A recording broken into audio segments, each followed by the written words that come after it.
सुप्रभात बच्चों। पिछले क्लास में हिंदी में पाठ 7 तक पढ़ाए थे। पाठ 7 था नैनाभिराम नेपाल। आज जो पढ़ाने जा रहे हैं वो पाठ 8 है, चीफ की दावत। यह एक मुख्य रूप से कहानी है और बहुत रोचक सरस कहानी है।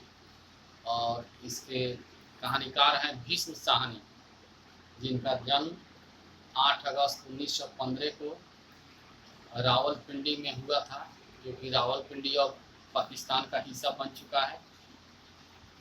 और वह पूर्ण रूप से भारत छोड़ो आंदोलन में भी सक्रिय रूप से भूमिका निभाए।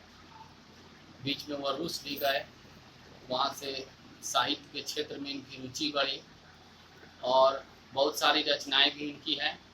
उसके बाद इनकी मृत्यु 11/7/2003 को हो गई। उन्हीं द्वारा रचित यह कहानी है और यह कहानी का शीर्षक जो है चीफ की दावत, यानी दावत माने होता है आमंत्रण, भोज पर बुलाना। और अपने से सीनियर बड़े पदाधिकारी को बुला रहे हैं घर पर। कौन? तो इसमें मुख्य रूप से 3 ही पात्र हैं। एक सामनाथ हैं जो अपने से ऊपर के अधिकारी को बुला रहे हैं अपने घर पर। घर में उनकी पत्नी है और एक बूढ़ी माँ है। उसी पर आधारित यह कहानी है और चीफ को बुला रहे हैं अपने घर पर, तो मन में बड़ी खुशी है कि चलो कैसे मेहमान का आदर सत्कार किया जाए। और उनसे छोटे ओहदे पर यह थे सामना, और सोच रहे थे कि वह आएंगे साहब तो ज़्यादा खुश होंगे, तो हमारी तरक्की होगी, इससे ऊपर के पोस्ट पर चले जाएंगे, हम भी अधिकारी बन जाएंगे। और घर पर एक परेशानी थी, उनकी जो बूढ़ी माँ थी वह कहीं बैठती थी, कुर्सी पर बैठा दिया जाता था, बैठे बैठे तुरंत सो जाती थी और सोने के बाद जोर जोर से खराटे मारती थी। और यही खराटे मारने की बात को देखकर इन लोगों के मन में डर था कि कहीं हमारे मेहमान आएंगे पदाधिकारी महोदय, और उस समय माँ अगर खराटे मारेगी तो शिकायत हो जाएगा। तो इसी बात को लेकर दोनों पति पत्नी यानी सामनाथ और उनकी पत्नी में उधेड़ बुन चल रहा था कि इसके लिए क्या किया जाए। ऐसा ना, पत्नी कभी कह रही थी कि ऐसा किया जाए, इनकी सहेली पिछवाड़े में रहती है, उन्हीं के घर भेज दिया जाए। तो फिर सामनाथ कह रहे हैं कि नहीं, हम नहीं चाह रहे हैं कि उस बूढ़ी चुड़ैल के साथ फिर संपर्क हो, इसका एहसान क्यों हम लोग के ऊपर होगा। तो इसके लिए लोग रास्ता निकाला कि कैसे क्या किया जाए। चलो किताब की बात अब बता रहे हैं। आज मिस्टर सामनाथ के घर उनके चीफ की दावत थी। वह दिन देखते देखते आ गया कि आज आने वाले हैं। सामनाथ और उनकी धर्म पत्नी को पसीना पोंछने तक की फुर्सत न थी। पत्नी ड्रेसिंग गाउन पहने, उलझे हुए बालों का जुड़ा बनाए परेशान हालत में थी और मिस्टर सामनाथ चीजों को हाथ में थामे एक कमरे से दूसरे कमरे में आ जा रहे थे।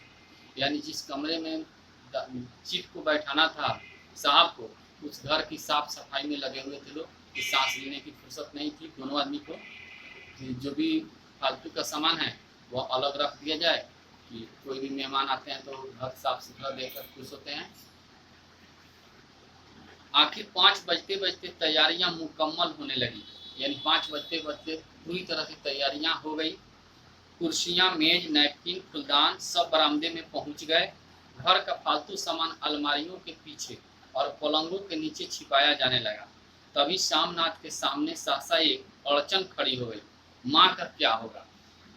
जो भी फालतू सामान था वो अलमीरा के पीछे और पलंग के नीचे रख दिया लोग। इस सब करने के बाद मन में एक विचार आया सामनाथ को कि माँ का क्या किया जाए।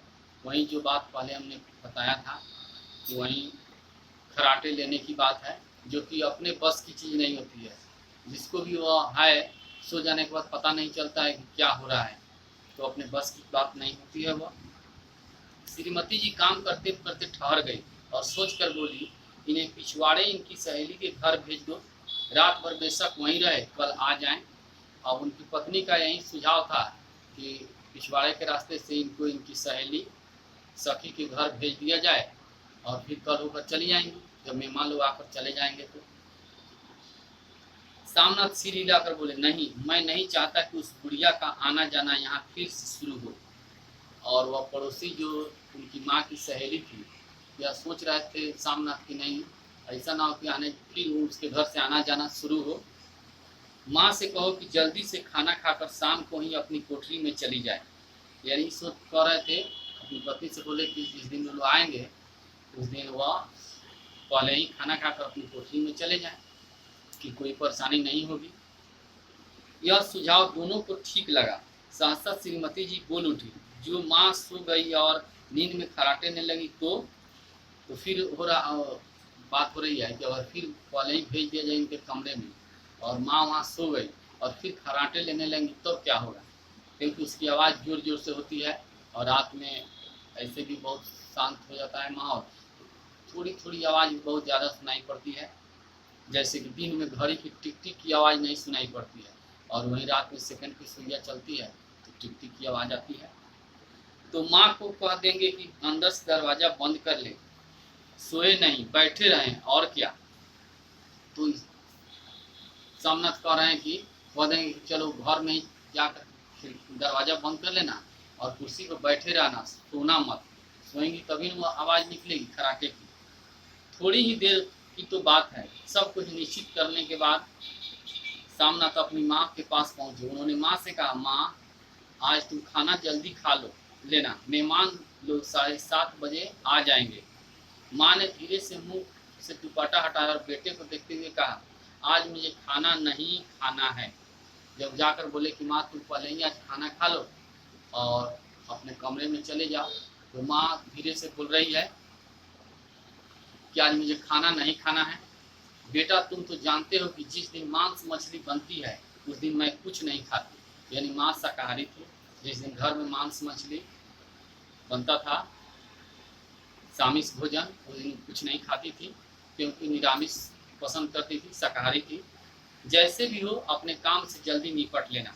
अच्छा बेटा, कह रहे हैं कि जैसे भी हो अपने काम से तुम जल्दी निवृत्त हो जाना। तो कह रही ठीक है बेटा, और माँ जल्दी सो मत जाना, तुम्हारे खराटे की आवाज़ दूर तक जाती है। माँ लज्जित सी आवाज़ में बोली, क्या करूँ बेटा, मेरे बस की बात तो है नहीं।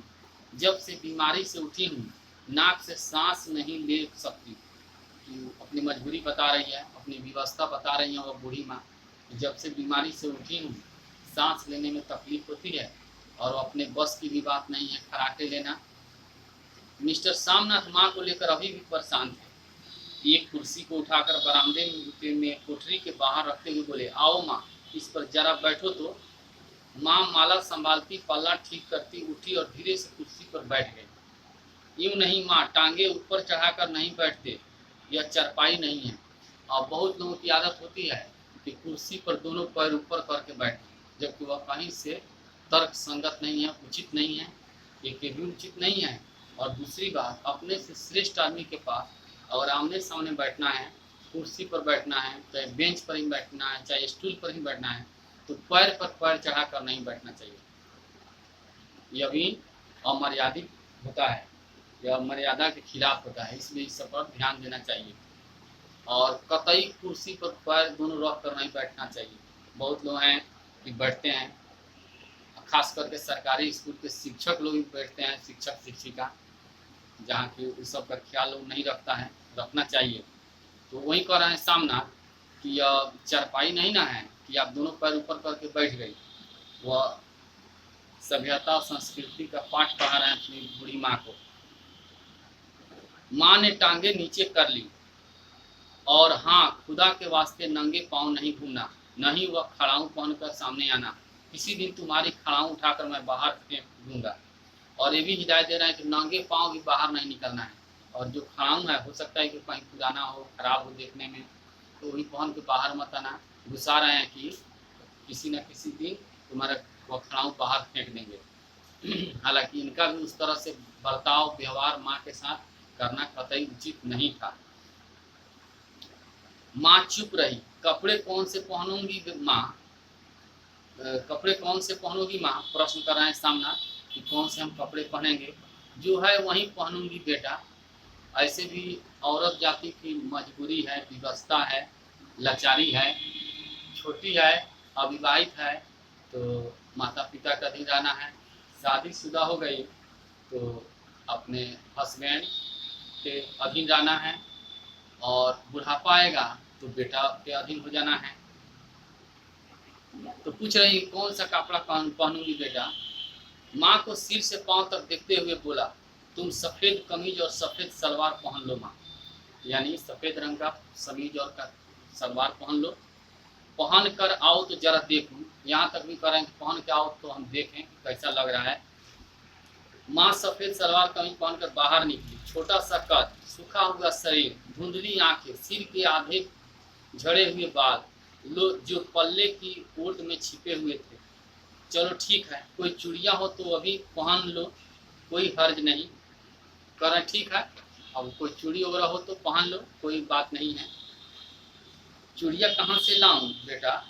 और थोड़ा सा आश्चर्यचकित होकर कह रही है, चूड़िया कहाँ से लाऊं बेटा। अपनी मजबूरी व्यवस्था बता रही हैं। तुम तो जानते हो सब जेवर तुम्हारी पढ़ाई में बिक गए। कह रही हैं कि सब जेवर जो भी ऑर्नामेंट गहना था सब तुम्हारी पढ़ाई में बिक गए। यह वाक्य सामनाथ को तीर की तरह लगा।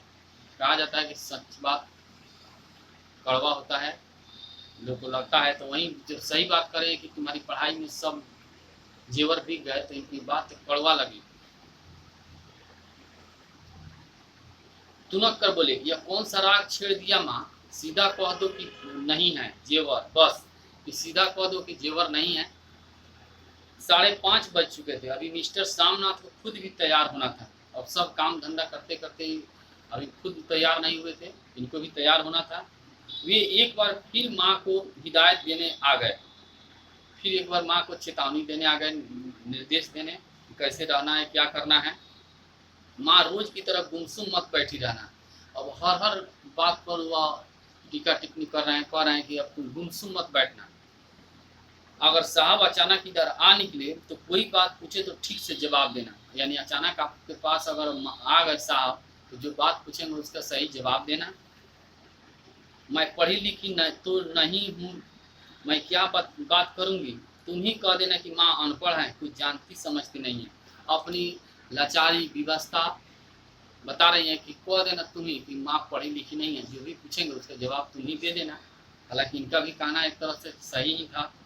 माँ का जी चाहा कि चुपचाप अपनी सहेली के घर चली जाए, मगर बेटे को हुक्म को कैसे टाल सकती थी। चुपचाप कुर्सी पर टांगे लटकाए वहीं बैठी रही। मन में एक बार आया कि अपनी सहेली के घर चले जाएं, कि 13 तरह का जो झंझट पालना होगा, यह कपड़ा पहनो, चूड़ी पहनो, यह खड़ाऊ नहीं पहनना है, ऐसे वैसे करना है, तो इससे अच्छा होता। लेकिन बेटा का आदेश था कि नहीं जाना है। चुपचाप कुर्सी पर टांगे लटकाए बैठी रही। शाम ठीक 8 बजे चीफ अपनी मेम साहब और अन्य मेहमानों के साथ सामना के घर पहुंच गए। और शाम 8 बजे चीफ अपने मेम साहब और अन्य मेहमानों के साथ घर पहुंच गए। बात करते करते कब वक्त गुजर गया कुछ पता ही नहीं चला। आखिर सब लोग खाना खाने के लिए उठे और बैठक से बाहर निकले। आगे आगे सामनाथ रास्ता दिखाते हुए पीछे पीछे चीफ और दूसरे मेहमान बरामदे में पहुंचते ही सामनाथ सासा ठिठक गए। उन्होंने देखा कि माँ कुर्सी पर ज्यों की त्यों बैठी थी।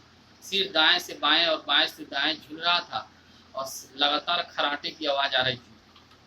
यानी जिस बात का डर था उनको, जब मेहमान आए और उनको लेकर इधर इस रूम से उस रूम कमरा में दिखाने गए, देख रहे हैं कि माँ जहाँ बैठी थी वहाँ बैठी हुई है पैर लटका कर, और सिर इधर से उधर घूम रहा है और जोर जोर से खराटे की आवाज़ आ रही है।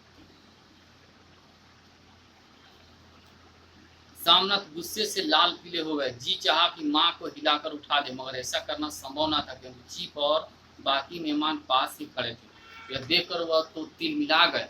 उनको मन किया कि इनको हिलाकर जगा दें, लेकिन सब लोगों का नज़र निगाह उनकी माँ की तरफ था, वैसा वह नहीं कर पाए चाह कर भी। चलो आज इतना ही रहने दे रहे हैं, फिर अगले क्लास में। तब तक धन्यवाद।